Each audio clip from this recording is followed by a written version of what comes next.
Irmãos, que a paz do Senhor seja com todos. Abra sua Bíblia na primeira carta de João, capítulo 1. Nós vamos ler do versículo 5 até capítulo 2, versículo 2.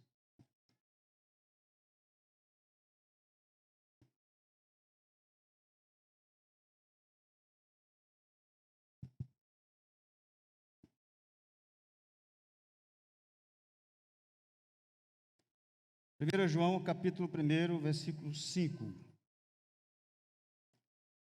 Diz assim a palavra do Senhor. Ora, a mensagem que, da parte dele, temos ouvido e vos anunciamos é esta: que Deus é luz e não há nele treva nenhuma. Se dissermos que mantemos comunhão com ele e andarmos nas trevas, mentimos e não praticamos a verdade. Se, porém, andarmos na luz, como ele está na luz, mantemos comunhão uns com os outros, e o sangue de Jesus, seu Filho, nos purifica de todo pecado. Se dissermos que não temos pecado nenhum, a nós mesmos nos enganamos e a verdade não está em nós. Se confessarmos os nossos pecados, ele é fiel e justo para nos perdoar os pecados e nos purificar de toda injustiça. Se dissermos que não temos cometido pecado, fazemo-lo mentiroso e a sua palavra não está em nós. Filhinhos meus, estas coisas vos escrevo para que não pequeis.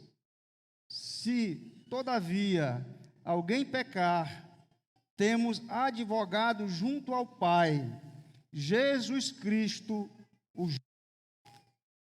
E é a propiciação pelos nossos pecados, e não somente pelos nossos próprios, mas ainda pelos do mundo inteiro. Até aqui.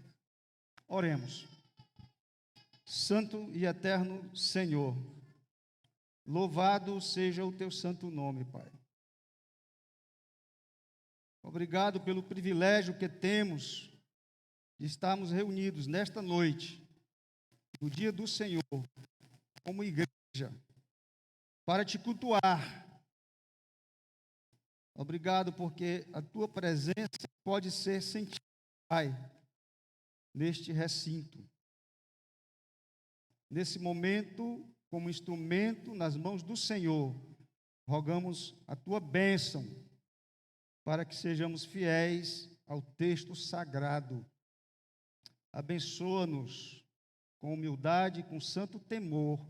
Nós oramos ao Senhor em nome de Jesus. Amém.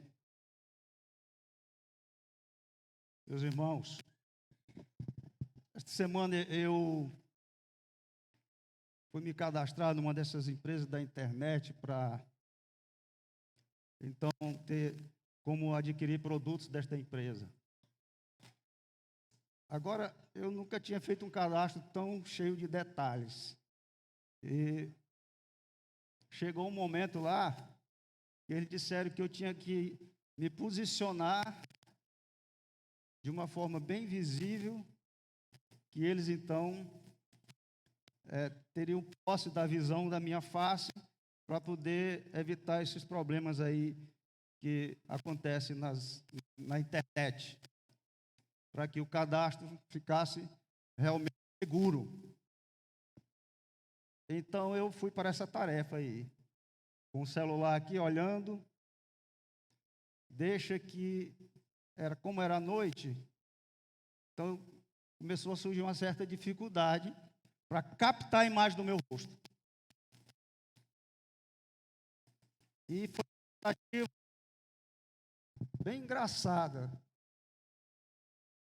porque, para finalizar, eu tive que subir numa cadeira para ficar mais próximo da lâmpada, para que eles tivessem acesso à minha face, e então a imagem ficasse perfeita e houvesse reconhecimento.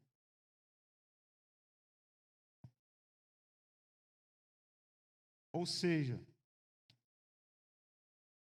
a minha imagem, para ser captada com perfeição, ela precisou estar num foco de luz ideal, propício, para que então a tarefa fosse cumprida.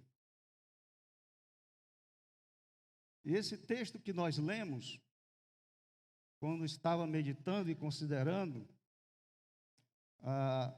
quando João, ele então declara que recebeu uma mensagem da parte do Senhor, e que essa mensagem precisava ser divulgada. E Deus é luz e nele não há treva nenhuma.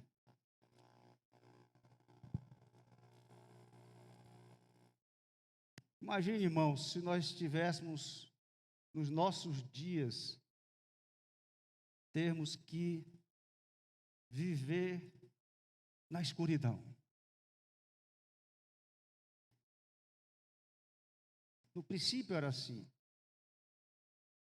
Disse Deus, haja luz, e houve luz. Deus criou a luz, mas Ele mesmo não foi criado. Eternamente, Ele é a luz que brilha. É uma luz capaz de penetrar o mais íntimo do ser do homem, mais profundo da sua alma, e fazer uma transformação. Esse é o milagre da salvação. Como nós estamos trabalhando essa carta de uma forma seriada, os irmãos lembram que nós já introduzimos a carta, falamos da autoria, dos destinatários, o contexto histórico-cultural, a ocasião, o propósito, e estamos caminhando no contexto dessa carta. Mas vale lembrar que as igrejas da Ásia Menor que receberam esta carta, elas estavam sofrendo influências de falsos mestres, ex-membros das igrejas, que haviam então abraçado a filosofia do gnosticismo, quer dizer, conhecimento. Aqueles pregadores itinerantes agora estavam adentrando as igrejas e pregando a sua doutrina. E os pais da igreja, eles dizem em seus escritos que esses falsos mestres, eles estavam pregando essas novidades que posteriormente ficaram conhecidas como gnosticismo. Eram heresias que ameaçavam destruir os fundamentos da fé cristã, abalando então a saúde espiritual daquelas igrejas.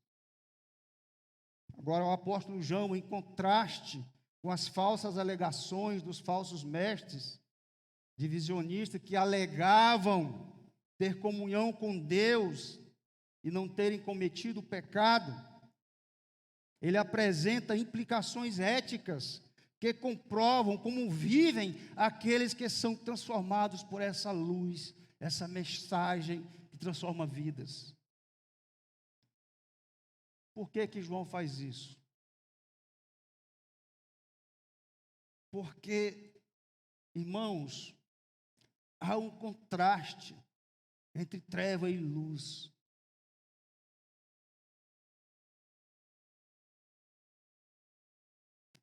Há um contraste entre pecado e perdão.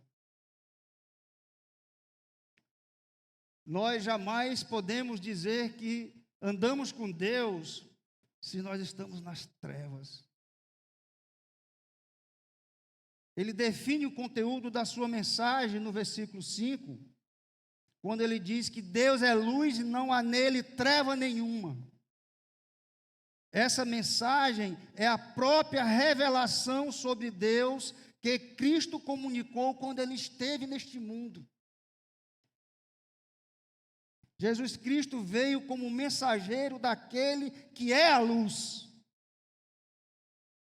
Jesus, como Deus, Ele mesmo disse: eu sou a luz do mundo. Porque Ele é a perfeita revelação de Deus. Em João 10,30 ele diz: eu e o Pai somos um. No novo céu, na nova terra, o povo de Deus irá contemplar a glória de Deus na face de Cristo. Imagine os crentes juntos, adorando ao Senhor no céu. Tudo que Jesus disse se resume na mensagem de que Deus é luz. E tudo mais como consequência dessa doutrina, a doutrina da natureza de Deus. João diz que Deus é luz, a própria luz, que brilha sobre tudo que Ele mesmo criou. Luz pura, que não se mistura com o pecado e que expõe as trevas. Luz verdadeira, que não tolera o erro, a mentira. Luz cheia de sabedoria, sem qualquer tipo de ignorância. Luz próspera, que jamais é surpreendida com a adversidade. E João prova que essa luz jamais esteve brilhando na vida daqueles que se apostataram da fé, seguindo as heresias que sutilmente estavam adentrando as portas das igrejas. Diante do exposto, então, meus irmãos, eu gostaria de lhes apresentar duas evidências na vida daqueles que andam na luz: comunhão com Deus e perdão dos pecados. Vejamos então a primeira evidência. Quero repetir com os irmãos os versículos 6 e 7. Quando ele diz: se dissermos que mantemos comunhão com Ele e andarmos nas trevas, mentimos e não praticamos a verdade. Se porém andarmos na luz, como Ele está na luz, mantemos comunhão uns com os outros, e o sangue de Jesus, seu Filho, nos purifica de todo pecado. Professar ter comunhão com Deus é privilégio dos que vivem uma vida santa. É viver como amigo de Deus, é ter intimidade com Deus. Em outra versão, diz que ter comunhão com Deus é estar unido com Ele. Imagine você, quem vive em comunhão com Deus, goza do privilégio da comunhão dEle, da intimidade dEle. Por isso, irmãos, homens e mulheres piedosos, eles brilham. Quando eles andam, onde eles chegam, o que eles dizem, o que eles fazem, são capazes de transformar vidas. Não por eles em si, mas por aquele que está neles, o Senhor Jesus Cristo. Andar nas trevas, por outro lado, é viver no pecado. Se vivemos em pecado, é lógico que a nossa profissão de fé é falsa. Como Deus é puro, devemos ser puros se queremos ter comunhão com Ele. Se andarmos nas trevas, diz o versículo, mentimos e não praticamos a verdade. Em outras palavras, mentimos com palavras e ações. Ou seja, o nosso caminhar será um caminhar cujas palavras e ações refletirão não a luz de Cristo, mas as trevas. Jamais haverá uma conciliação entre ter uma vida de pecado e ter comunhão com Deus. Russell Shedd, ele diz que um dos erros, por negação, na introdução dessa expressão, se dissermos, é exatamente o erro de defender que o pecado não quebra a comunhão com Deus. Claro, quem vive nas trevas, quem vive uma vida de pecado, não tem intimidade com Deus, de forma alguma.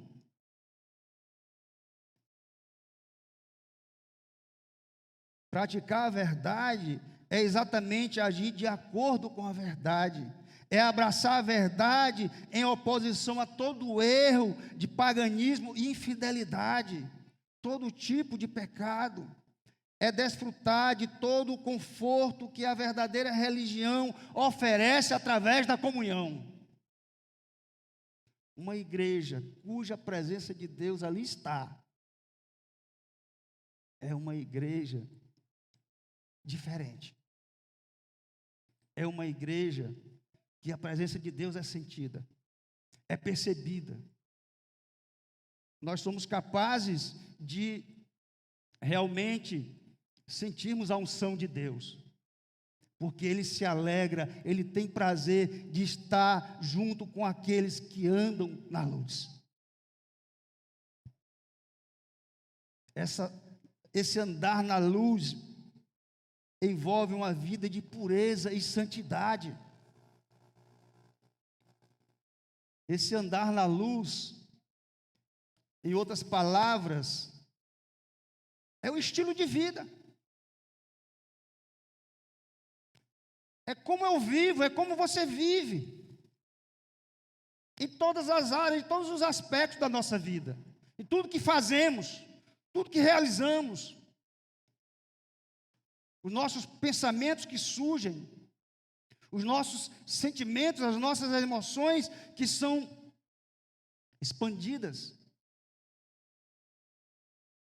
A menos que tenhamos uma experiência verdadeira do que andar na luz e experimentar as influências que tornam o coração puro, jamais seremos conhecedores da paz interior e da verdadeira comunhão com Deus. Ou seja, em outras palavras, o que queremos dizer é o seguinte: se o homem não nascer de novo, se ele não for uma pessoa convertida ao Senhor, jamais ele terá o privilégio de ter intimidade com Deus. Diz mais o texto que o andar na luz, como Ele está na luz, quer dizer, no mesmo tipo de luz que Ele tem. Olha só a profundidade disso. Perceba que há um elo, há um ajuntamento, há uma unidade quando nós andamos na luz. Em outras palavras, nós estamos onde Deus está, porque Ele estará conosco. Mantemos comunhão com os outros, é estarmos unidos. A igreja do Senhor é um só corpo. Em Cristo nós somos um só Espírito, uma só fé, um só amor. A comunhão com o Pai, com o seu Filho Jesus Cristo e também com o Espírito Santo. Irmãos, lembram que no final da carta de 2 Coríntios, Paulo, ele então expressa a bênção apostólica, ele diz lá no final, a comunhão do Espírito. O Espírito Santo é o Consolador. O Espírito Santo é Deus. E Jesus, antes de ir para o Pai, ele disse que quando ele fosse, ele enviaria o Consolador, o Espírito Santo. E o Espírito Santo, ele veio com o propósito de convencer o homem do pecado, da justiça e do juízo de Deus, dar vida ao pecador escolhido por Deus, para que nós tivéssemos então a oportunidade de termos comunhão com Deus. Vivemos uma vida santa, separada, portanto, para Deus. Quando o Evangelho, quando o Novo Testamento fala dos santos, é se referindo àqueles que foram separados por Deus, para viver uma vida irrepreensível para a glória de Deus.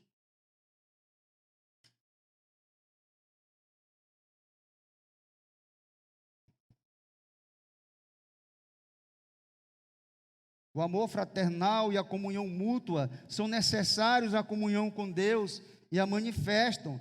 1 João 4,12 diz: ninguém jamais viu a Deus. Se amarmos uns aos outros, Deus permanece em nós e o seu amor é em nós aperfeiçoado. A luz do Senhor, ela aos poucos vai revelando, ela aos poucos vai adentrando no seu Filho.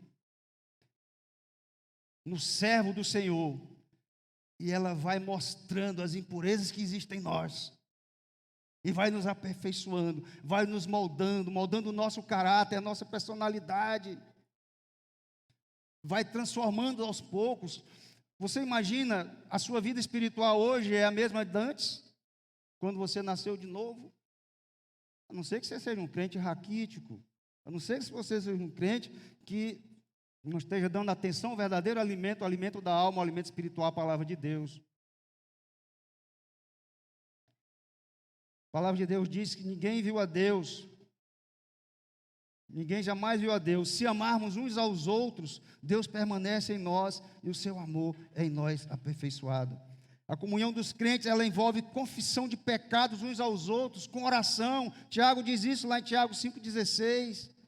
Reunião, como nós estamos aqui nesta noite, com exortação e estímulo, encorajamento ao amor e às boas obras, como diz Hebreus 10, 24 e 25, compartilhar as necessidades dos santos, a igreja que se preocupa com a vida dos servos de Deus que estão aqui, nós que convivemos juntos, as dificuldades que passamos. Sempre dizemos para alguns irmãos, os pastores fazem isso, por favor, se você estiver precisando de alguma coisa, procure a liderança da igreja, porque a igreja está aqui para isso. Nós precisamos suportar as debilidades dos fracos e agradar ao próximo, com Romanos 15, 1 e 2, e participar da ceia do Senhor, o chamado do Senhor à sua mesa, para comungarmos com Ele. Isso é privilégio dos crentes verdadeiros. A comunhão com Deus, ela é essencial à frutificação. João 15, 4 e 5, diz assim: permanecei em mim, eu permanecerei em vós. Como não pode o ramo produzir fruto de si mesmo, se não permanecer na videira, assim nem vós o podeis dar, se não permanecerdes em mim. Eu sou a videira, vós os ramos. Aí o Senhor diz: quem permanece em mim, e eu nele, esse dá muito fruto. Porque sem mim nada podeis fazer. A comunhão com Deus nos proporciona o privilégio de anunciarmos a luz, pregarmos o Evangelho.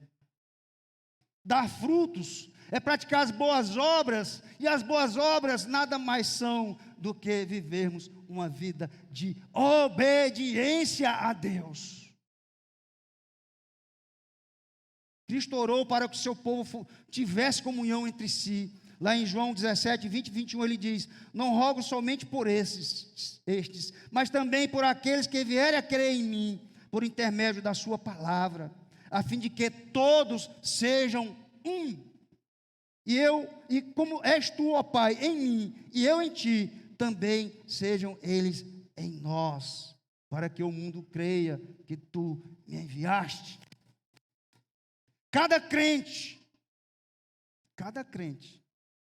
neste mundo é luz. Jesus disse: vós sois a luz do mundo. Então a sua vida, a minha vida, ela é para brilhar.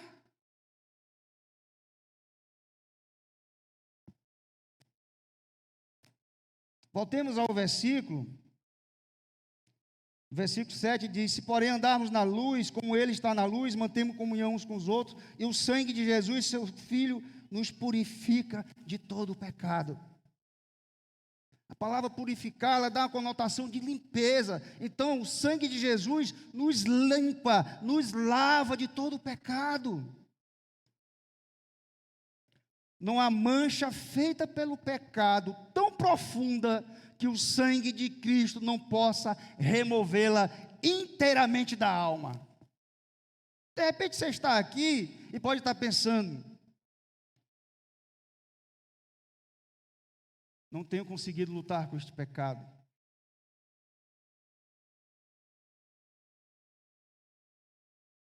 Não há pecado que Jesus não possa remover. Não há pecado que Ele não possa perdoar.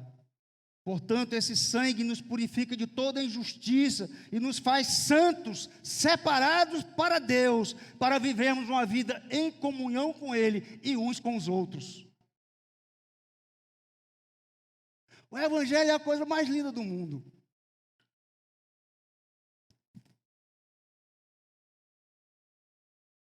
Alguém condenado à morte,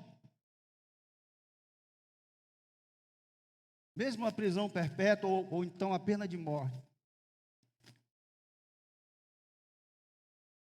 A maneira como ele lida com isso, com todo esse processo de condenação.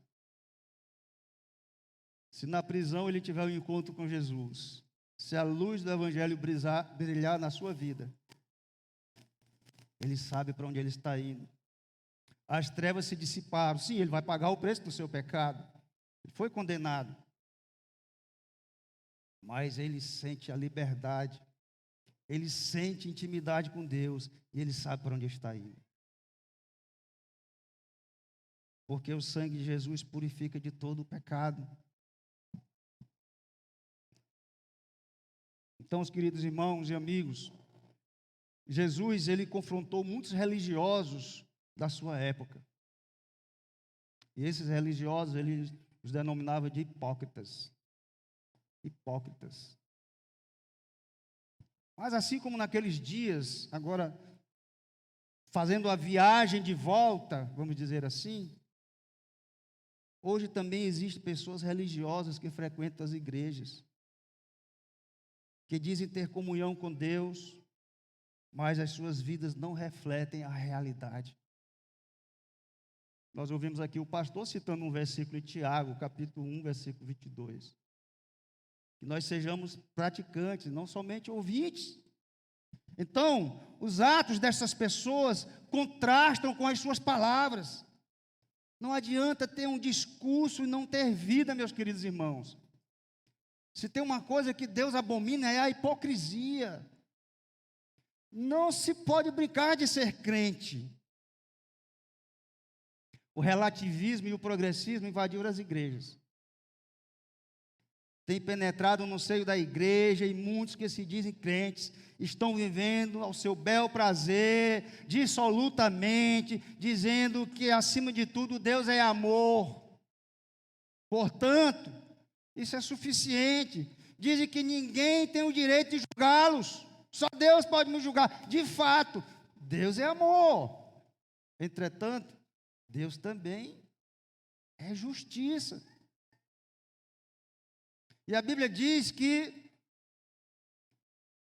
os olhos do Senhor estão em todos os lugares, contemplando os maus e os bons. E ela também nos diz que todas as coisas estão patentes e aos olhos, expostas aos olhos daquele a quem haveremos de prestar contas. Essa é a verdade, é fato. É a palavra de Deus. Por outro lado, existem aqueles que confundem ser seguidor de Cristo com algo atrelado exclusivamente ao moralismo ou então ao legalismo. Fazem disso a sua religião e se iludem pensando que por suas supostas boas obras estão agradando a Deus e vivendo em plena comunhão com Deus. É um engano.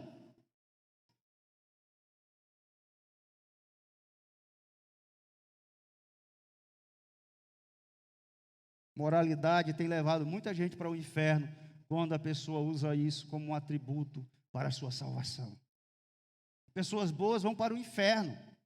Sabe por quê? Porque não foram lavadas no sangue de Jesus. Se eu confio na minha vida moral, ou se eu me atrelo a um certo legalismo, eu estou dizendo para Jesus que o sacrifício dele não havia teria necessidade. De fato, aqueles que têm um encontro com Jesus procurarão viver uma vida de temor a Deus e moralmente serem irrepreensíveis e terem uma reputação diante da igreja e da sociedade como um homem e uma mulher de Deus, que vive no temor do Senhor. Portanto, mais do que nunca, há uma grande necessidade de nós continuarmos pregando a mensagem do Evangelho, a verdadeira mensagem, a mensagem que declara que Deus é luz e nele não há treva nenhuma, a luz que ilumina o coração do pecador e o converte por meio do sangue de Cristo a Deus. Essa é a mensagem que intimamente liga o homem a Deus, promovendo a verdadeira comunhão com o Pai, o Filho e o Espírito Santo, e também nos dá esse privilégio de termos comunhão uns com os outros. Mas eu perguntaria para a igreja, os nossos atos, ou melhor, reportaria à igreja, os nossos atos devem corresponder com as nossas palavras. Um testemunho fiel a Deus envolve uma vida de santidade, devota e consagrada. Jesus pagou o preço uma vez por todas pelos nossos pecados. E agora o que Deus requer de nós? Um sacrifício racional, sacrifício vivo, santo e agradável a Deus. Não estamos nos tempos do Antigo Testamento, quando um animal era oferecido para a expiação dos pecados. Estamos na nova aliança, e o Cordeiro de Deus foi oferecido, o Cordeiro de Deus que tira o pecado do mundo. O que Deus requer de você e de mim, meu irmão, sabe o que é? Que a nossa vida, corpo e alma, por completo, seja um sacrifício no seu altar.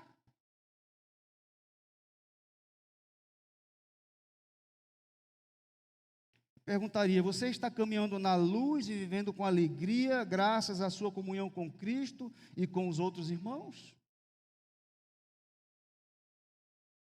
Infelizmente, muitos crentes estão desviados, mesmo muitas vezes dentro da igreja, estão vivendo só de aparência. E o motivo, você perguntaria? Estão desprezando a palavra de Deus. Digo a você, não esteja entre esses. Não se permita dar vazão ao pecado sendo influenciado pelas obras da carne.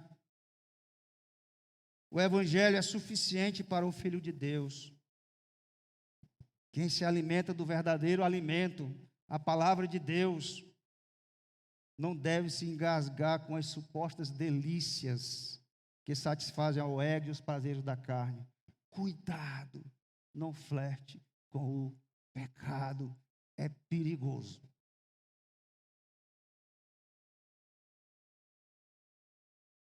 Não se alimente das iguarias do rei deste século, Satanás.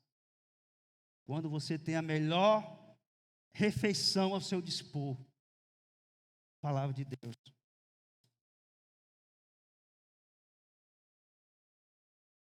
O celular é uma arma perigosíssima em determinadas circunstâncias. Os pregadores nos nossos dias, quando falam nas suas pregações, ilustrações, eles citam, e nós citamos também, é perigoso, cuidado, porque o mundo está dentro do seu celular. Se nós não soubermos refutar as porcarias que nos enviam, se nós flertarmos com elas, elas vão nos causar um certo frisson. E começa assim, quando pensa que não, muitos crentes estão atolados, por exemplo, no mundo da pornografia. Nós vimos a primeira experiência causada na vida daqueles que andam na luz, que é a comunhão com Deus. Agora nós veremos a segunda experiência, que é o perdão dos pecados.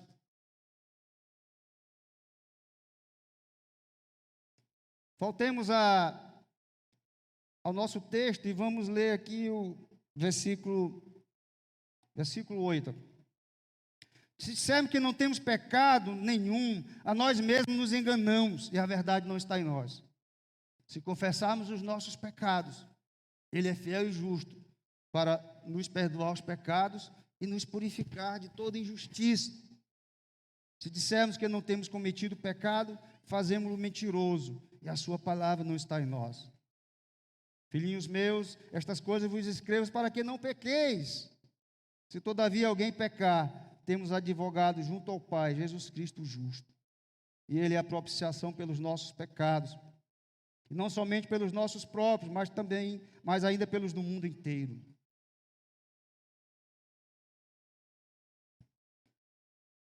Voltando ao contexto da nossa carta, dependendo da corrente do gnosticismo, eles podiam afirmar, com base no princípio dualista, de que o espírito é bom e a matéria é má. Então, a ideia de que os pecados não atingem mais o espírito. Então, a pessoa podia usar o seu corpo para dar vazão a todo tipo de cobiça e desejo pecaminoso. Por isso é que João diz isso. Se dissermos que não temos pecado, pecado nenhum, a nós mesmos nos enganamos.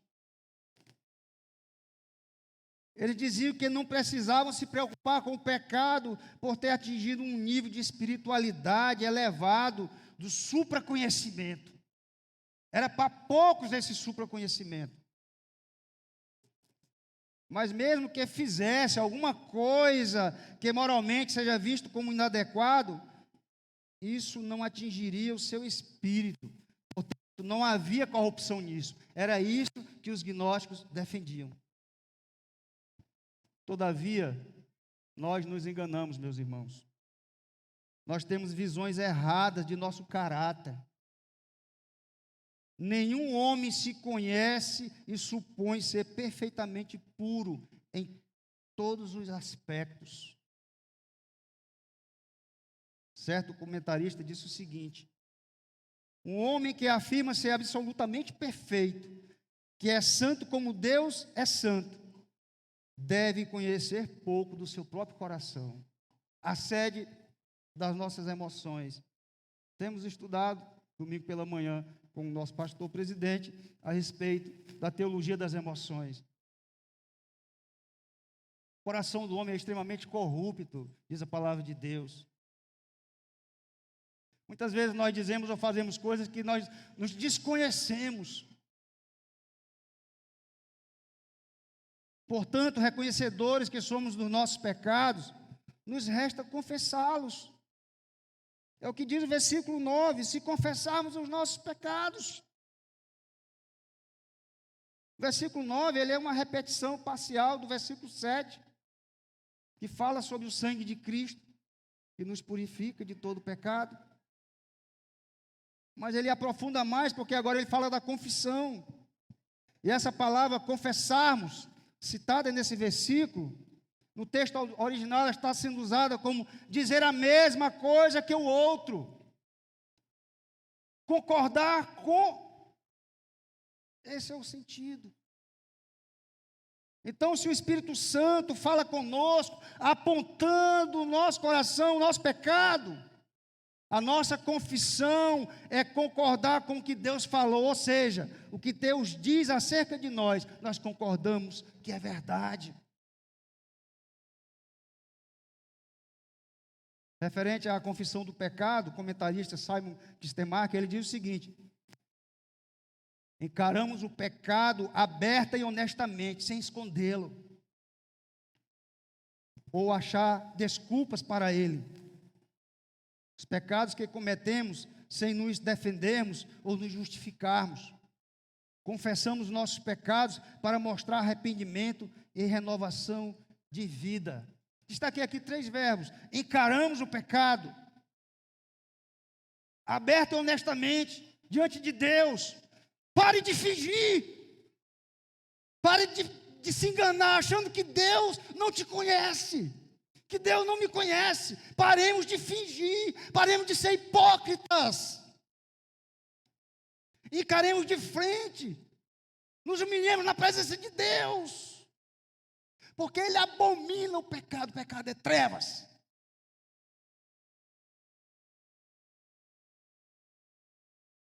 Se confessarmos os nossos pecados, Deus é fiel e justo para nos perdoar os pecados e nos purificar de toda injustiça.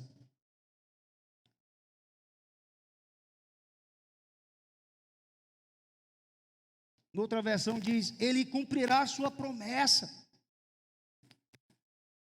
Ou seja, Ele fará o que Ele garantiu que fará. O perdão é um ato de misericórdia. Provérbios 28:3 diz que o que encobre as suas transgressões jamais prosperará, mas o que as confessa e deixa alcançará misericórdia. Deus é fiel às suas promessas quando Ele perdoa o seu povo, e é também justo quando Ele o faz, porque Ele enviou o seu Filho para ser o sacrifício expiatório pelos seus pecados, pelos meus pecados. E baseado nessa fidelidade, o comentarista Barnes diz o seguinte: Deus é justo com seu Filho na aliança da redenção, salvando todos os que confiam nos méritos do seu sacrifício.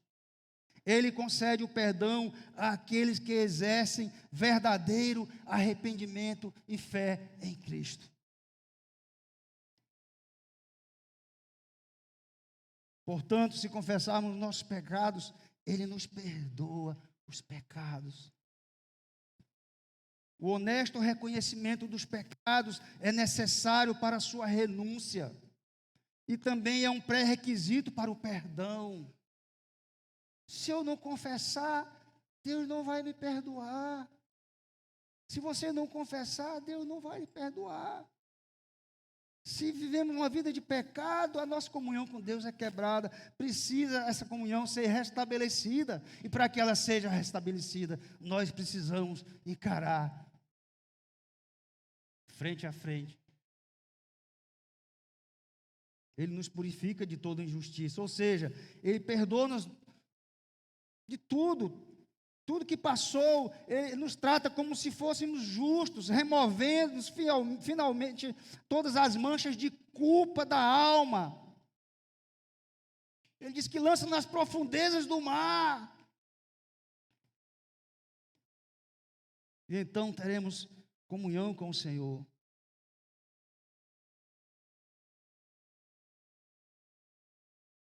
Por outro lado, se dissermos que não temos cometido pecado, fazemos-lo mentiroso, e a sua palavra não está em nós. A outra versão diz: a sua verdade não está em nós. Portanto, afirmar não cometer pecado, além do auto-engano de que o pecado não existe em nós, é afirmar que Deus seria mentiroso, porque Ele considera todas as pessoas como pecadoras, pois de outra forma Ele não teria enviado o seu Filho como sacrifício expiatório pelos nossos pecados. Russell Shedd diz que negar o cometimento de pecado é negar que o pecado se manifesta na conduta. Fecha aspas. E citando mais uma vez Simon Kistemaker, ele é mais contundente quando ele diz: se chegarmos ao ponto de dizer que não pecamos, apesar de todas as evidências, então a palavra de Deus não tem lugar em nossa vida. Isso significa que somos descrentes que rejeitaram o evangelho da salvação. Fecha aspas. Mas sabem de uma coisa? Uma verdade? Deus afirmou a depravação total de toda a raça. Suas declarações foram positivas e uniformes quanto à universalidade da pecaminosidade do homem. Basta que você leia Romanos, capítulo 1 ao 3. Mas eu vou destacar apenas 2 versículos, o 10 e o 12. Como está escrito: não há justo nenhum sequer, não há quem entenda, não há quem busque a Deus. Todos se extraviaram, a uma se fizeram inúteis. Não há quem faça o bem, não há nenhum sequer. Nenhum sequer. Olha a nossa situação sem Cristo como é. Portanto, nem em referência ao passado, nem ao presente, alguém pode reivindicar a perfeição. Você pode, mas pastor, eu nunca disse que eu sou perfeito. Mas muitas vezes, por causa da nossa hipocrisia, nós achamos que somos perfeitos. Os outros têm defeitos, mas nós não temos. Isso é muito perigoso.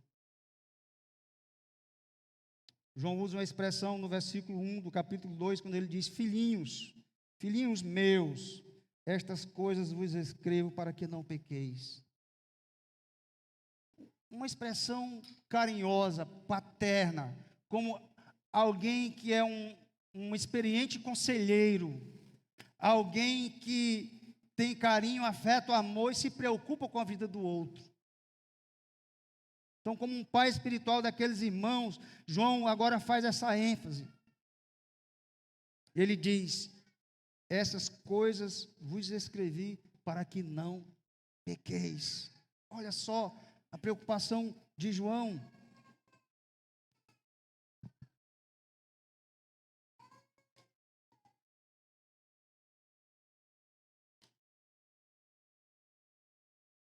Não é que aqueles irmãos não estivessem vivendo uma vida de pecado, porque nós sabemos, irmãos, nós somos pecadores, nós pecamos, às vezes nós caímos nas tentações.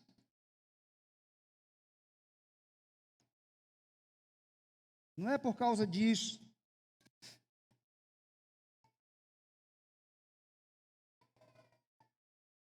Ele usa a expressão, contudo, se alguém pecar, porque ele sabe que nós pecamos. Mas ele diz: temos um advogado junto ao Pai, Jesus Cristo, o justo. Que alívio, que alívio. João reconhece que aqueles crentes pecam, algo que os falsos mestres negavam. Essa expressão advogado, no original, é o mesmo que chamar para o lado, para auxiliar. Então, Jesus, ele é o nosso intercessor, ele nos representa diante do Pai, mesmo sendo pobres e míseros pecadores que somos. Nós temos o melhor, o perfeito advogado, justo, que nunca perde uma causa. Por ser justo por excelência, ele pode tornar outros justos. Ou seja, por sua justiça, podemos ser justificados e salvos da ira de Deus. O próprio Pai, o justo juiz, o nomeou como nosso defensor. Jesus conhece as nossas fraquezas e salva-nos. Ele defende o nosso caso com base em sua morte, por meio da qual o perdão dos pecados se tornou possível. Quando eu confesso os meus pecados a Deus, Jesus está lá, à destra de Deus, meu intercessor. É como se ele dissera: Pai, eu morri por ele. Deus nos perdoa os pecados. Eu lembrei de uma vez, uma história que um amigo nos contou, que ele chegou no posto de gasolina para abastecer o carro, no tempo do cheque especial, cheque ouro, né? É um privilégio, cheque ouro. Chegou no posto, mandou encher o tanque, abasteceu lá. Aí na hora de pagar, foi pegar o talão de cheque, o frentista disse: não recebemos cheque. Não recebemos cheque. Mas o que eu posso fazer? Eu só estou com dinheiro aqui para encher o tanque. É cheque especial, rapaz, é cheque especial. Não recebemos.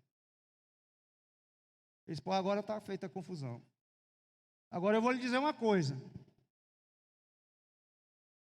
O meu pai é juiz e o meu irmão é advogado e nunca perdeu uma causa. É aquela expressão dele, creio que deva ter causado algum certo temor naquele frentista, não sei. Ele foi chamar lá o gerente voltou e liberou, e ele foi embora. E a esposa dele disse: rapaz, desde quando tu tem um advogado que nunca perdeu uma causa e teu pai não é juiz? Ele disse: estão lá os dois, lado a lado, lado a lado. Jesus é a nossa propiciação. Ele diz: e Ele é a propiciação pelos nossos pecados, não somente pelos nossos próprios, mas ainda pelos do mundo inteiro. Essa palavra, ela relaciona-se com a remoção da culpa causada pelo pecado por meio do sacrifício. Nós vemos no versículo 7, no contexto, que é o sangue de Jesus que nos purifica de todo o pecado. Então, a propiciação, o propiciatório no Antigo Testamento, aquela placa que ficava em cima da arca, que o sumo sacerdote aspergia lá o sangue do animal, e ali era uma figura da pessoa de Cristo, o Cordeiro de Deus, que foi oferecido por você e por mim, para que nós tivéssemos vida e vida eterna. Essa propiciação foi suficiente para lidar com os pecados do mundo inteiro, como diz o versículo. Não pelos nossos próprios, mas ainda pelos do mundo inteiro.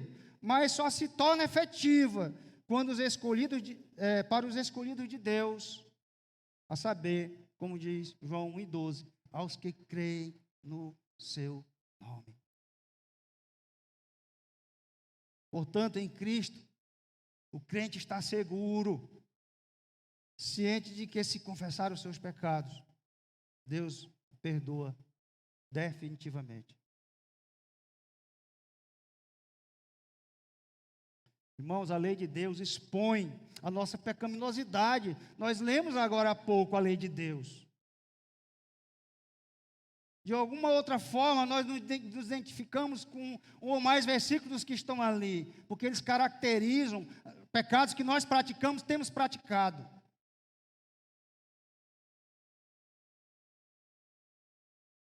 Agora, não encararmos o pecado como algo que nós devemos abandonar, é desprezar as Escrituras e declarar piamente que viver no pecado é um estilo de vida prazeroso e promissor.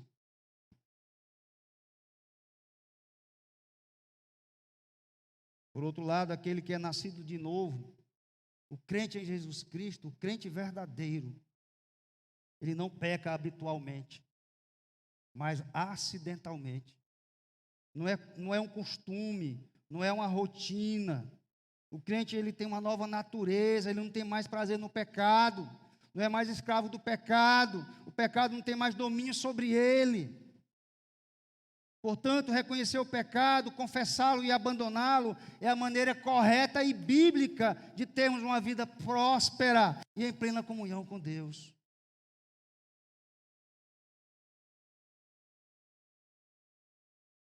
Eu perguntaria, irmãos, será que estamos numa posição de nos considerarmos inatingíveis pelo pecado? Consideramos que um dos sinais que demonstram isso é quando nós começamos a ignorar que o pecado é uma transgressão contra a lei de Deus. E nós começamos a denominá-lo de irreverência. Isso é perigoso. Porque determinadas coisas que Deus abomina, muitas vezes nós estamos achando que aquilo é muito legal, é muito bom de ver, é muito bom de ouvir, é muito bom de tocar. E não procuramos ver nas Escrituras Sagradas o que é que Deus chama de pecado. Toda e qualquer ação, atitude, sentimento, pensamento, omissão, tudo aquilo que desagrada a Deus. Muitos estão vivendo, cortejando sutilmente o pecado, apreciando até cair no seu laço, que muitas vezes são nós, tão difíceis de se desatar, que destrói até uma família inteira. E vou lhes dar um exemplo aqui, o adultério. Muitas famílias estão destruídas por causa do adultério, por causa da infidelidade conjugal. Muitos casamentos estão por um fio e muitos já acabaram. Em outras situações, como o orgulho, o egoísmo, a grosseria, a falta de perdão e a indiferença, tem levado casais a estarem sob o mesmo teto, mas vivendo de aparência.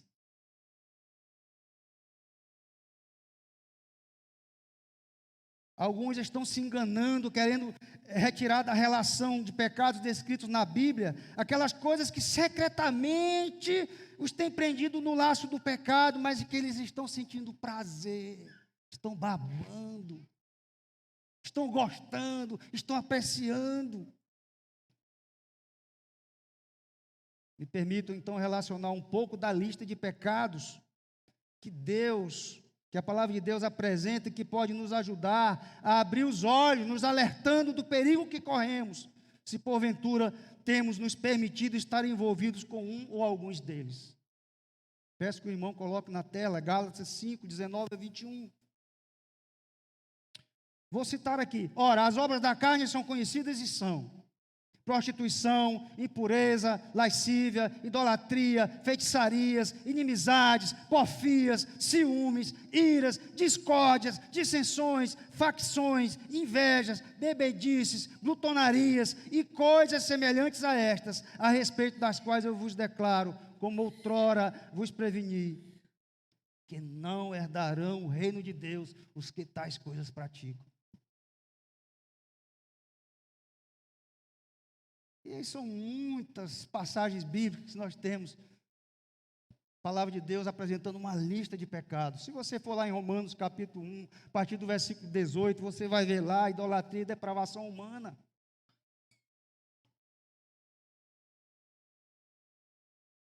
Não podemos nos iludir, meus irmãos, não podemos.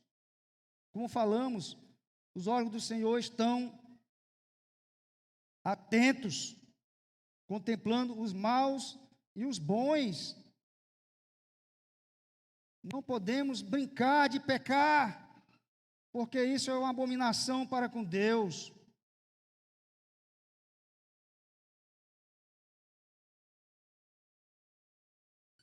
Talvez você esteja, por exemplo, numa batalha terrível, numa luta terrível, um pecado na sua vida que tem consumido a sua vida, que você tem praticado, que você não consegue se libertar. Você não consegue vencer essa luta, ela é muito desigual. Nós não conseguimos, irmãos. Nós não conseguimos. Sozinho nós não temos condições de vencer. Se você tem vivido assim, procure ajuda de pessoas confiáveis, pessoas que possam lhe aconselhar, que queiram lhe ajudar, para que você tenha uma ajuda, então, de alguém representado por Deus, para que você se liberte da vida de pecado.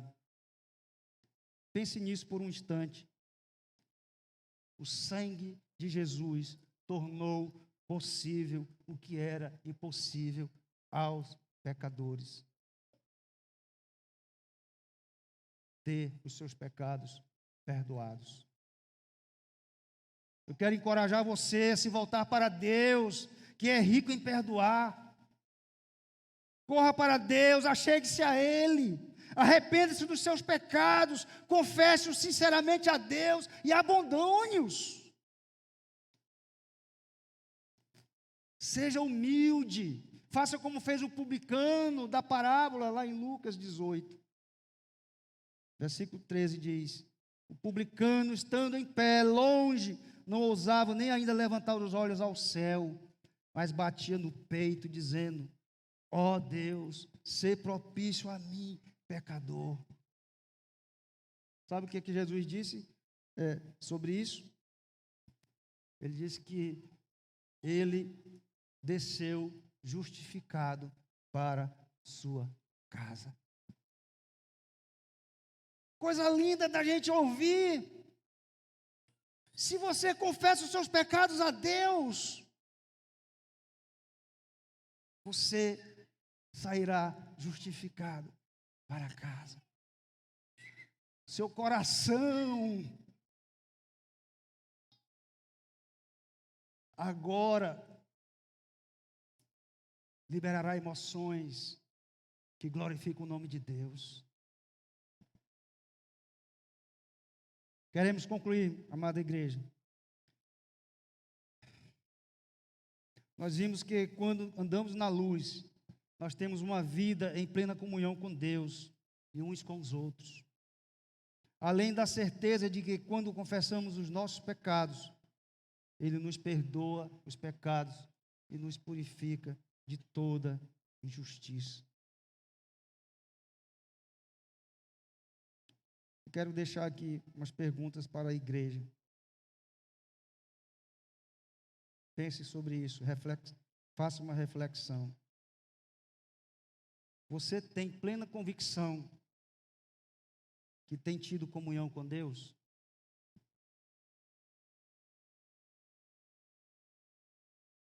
Você tem procurado evitar flertar com o pecado? Lembre-se, só por meio do sacrifício de Jesus, nós somos libertos do domínio do pecado. Teremos então uma vida plena, santa, uma vida transparente na presença de Deus, junto com os nossos irmãos. Vida em comunhão com Deus, com perdão de pecados, é para aqueles que andam na luz. Que Deus seja honrado e glorificado, hoje e para sempre. Vamos orar. Senhor nosso Deus, queremos te louvar mais uma vez pelo privilégio de expormos a tua palavra, Senhor, com humildade, temor e tremor. Nós queremos nos reportar a ti, agradecido pelo poder da tua palavra, de falar ao nosso coração e nos convencer do pecado. Essa palavra que, uma vez sendo redimido no sangue de Cristo, e quando confessamos nossos pecados, nos dá a garantia de que temos os nossos pecados perdoados. Oh, Pai, que bênção! Se não for o sangue de Jesus, o Cordeiro de Deus, o que seria de nós?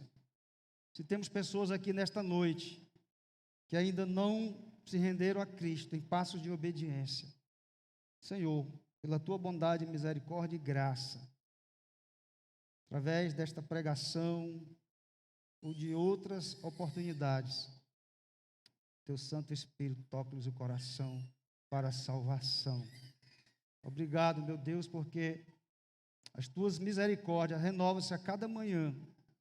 E temos a oportunidade, uma vez vivos, confessarmos os nossos pecados, termos uma vida santa, andando na luz do Senhor. Em nome de Jesus que oramos. Amém.